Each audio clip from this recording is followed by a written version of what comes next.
इसको लोग दीक्षित डाइट बोलते थे।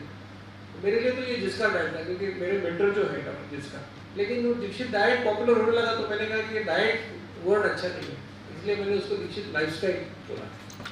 तो आजकल लिखा Dikshit lifestyle for weight loss and diabetes, इसके लिए ये व्याख्यान है। नीचे मैंने मेरा ईमेल एड्रेस भी दिया है, अगर आपको कोई सवाल पूछना है। अभी तो यहाँ तो बेलगाम में मेरे 3 कोऑर्डिनेटर हैं जो आपको हेल्प कर सकते हैं, लेकिन आपको और भी कोई सवाल पूछना है तो ईमेल के ऊपर आप वो सवाल भेज सकते हैं, उसका जवाब आपको 8 दिन के अंदर मिलेगा। ये हमारा कमिटमेंट है। मेरे मेंटर डॉक्टर श्रीकांत जिस्कार जो है, उन्होंने 1997 से लेकर 2004 तक ये काम किया और इस जीवन शैली को लोकप्रिय बनाया, इसलिए ये व्याख्यान और ये अभियान उनके स्मृति को मैंने अर्पण किया है।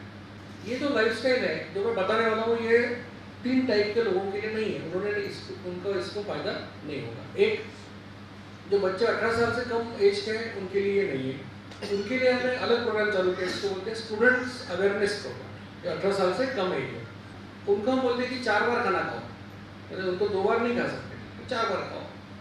दूसरा बोलते हैं उनको कि मीठा कम करो, जितना मीठा कम खाएंगे अच्छा।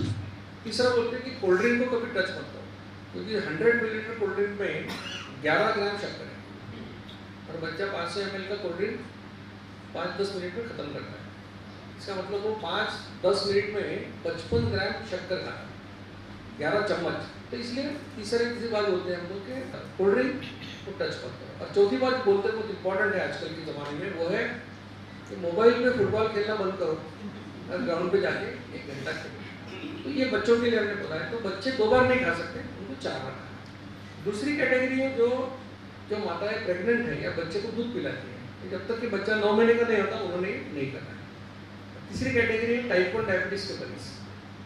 डायबिटीज 2 टाइप का होता है, टाइप 1 और टाइप 2। जितने लोगों ने हाथ ऊपर किया उनको डायबिटीज हुआ 40, 45, 50 के एज में हुआ, इनको बोलते हैं टाइप 2 डायबिटीज। लेकिन कुछ लोग ऐसे होते हैं कि जिनको डायबिटीज बचपन में डायग्नोस हुआ, 12, 14, 15 साल के एज में डायग्नोस हुआ और इनके शरीर में इंसुलिन बनता ही नहीं है, इसलिए डॉक्टर बोलते हैं कि आपको जिंदगी भर इंसुलिन का इंजेक्शन लेना पड़ेगा। तो ऐसे जो टाइप 1 डायबिटीज के मरीज है, इनके लिए लाइफस्टाइल नहीं है। फॉर्चुनेटली ये टाइप 1 डायबिटीज का प्रमाण बहुत कम है। अगर 100 लोग डायबिटिक है तो उसमें से 2-3 लोग ऐसे होते हैं कि जो टाइप 1 होते हैं।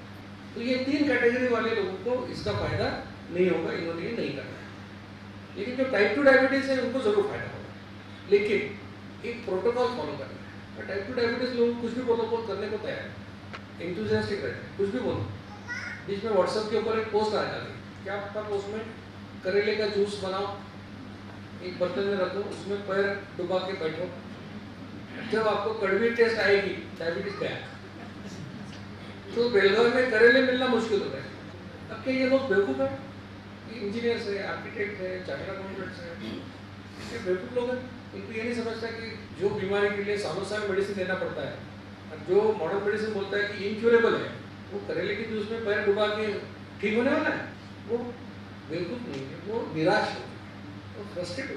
अरे फ्रस्ट्रेशन कहाँ से आया? ये फ्रस्ट्रेशन हमने लाया है डॉक्टर्स ने। हमने जो किताबों में पढ़ा, मेडिकल कॉलेज में क्या पढ़ा हमने, पहली बार डायबिटीज के बारे में पढ़ी कि it is an incurable disease, ये बीमारी कभी भी ठीक ना होने वाली है, एक। दूसरा हमने क्या पढ़ा, ये हमेशा बढ़ते रहने वाली बीमारी, क्रॉनिक प्रोग्रेसिव डिसऑर्डर, तो कभी ठीक नहीं होगा, बढ़ते जाएगा। इसलिए हमारा टारगेट क्या है कि इसका शुगर कंट्रोल में रखो और इसका शुगर कम ना हो, इसलिए इसको बार बार खाने दो।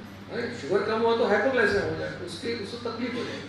तो इसलिए जब हमने पेशेंट को ये बोला कि तू कभी ठीक नहीं होने वाला, तुझे हमेशा जिंदगी भर मेडिसिन खाना है, तो क्या वो बहुत मोटिवेट हो जाएगा, तो उसको उत्साह आएगा बहुत, तो डिप्रेस हो जाएगा कोई भी पेशेंट। फिर वो बोलता है कि वैसे भी मुझे मेडिसिन खाना ही है, तो शादी में खाना खाने गया तो 2 गुलाब जामुन खाऊंगा और मेटफॉर्मिन की आधी गोली और खाऊंगा, सिंपल बात है। तो गुलाब जामुन कब तक नहीं खाएगा?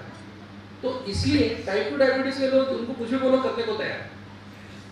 लेकिन अगर आपने 2 बार मेरा सुन के खाना खाना शुरू किया और आप मेडिसिन 3 बार ले रहे हैं, तो मेडिसिन खाओगे, खाना नहीं खाओगे तो हाइपोग्लाइसेमिया हो जाएगा, शुगर कम होकर चक्कर आएगा, गिर सकते हो रास्ते में, कुछ भी हो सकता है। तो इसकी जिम्मेदारी डॉक्टर दीक्षित के ऊपर नहीं है। ये व्याख्यान का मकसद है जिनका वजन कम करना है, उनका वजन कम हो, जिनको डायबिटीज है वो डायबिटीज फ्री यानी मेडिसिन फ्री हो जाए। इसका मतलब ये नहीं बोल रहा हूँ कि आपका डायबिटीज हमेशा के लिए ठीक हो जाएगा, क्यूअर जिसको बोलते हैं, मैं क्यूअर की बात नहीं कर रहा हूँ, मैं कंट्रोल की बात कर रहा हूँ। अभी आप मेडिसिन के साथ कंट्रोल में हो, मैं बगैर मेडिसिन का आपको कंट्रोल करूंगा आपका डायबिटीज, यहाँ तक हम आपको डेफिनेटली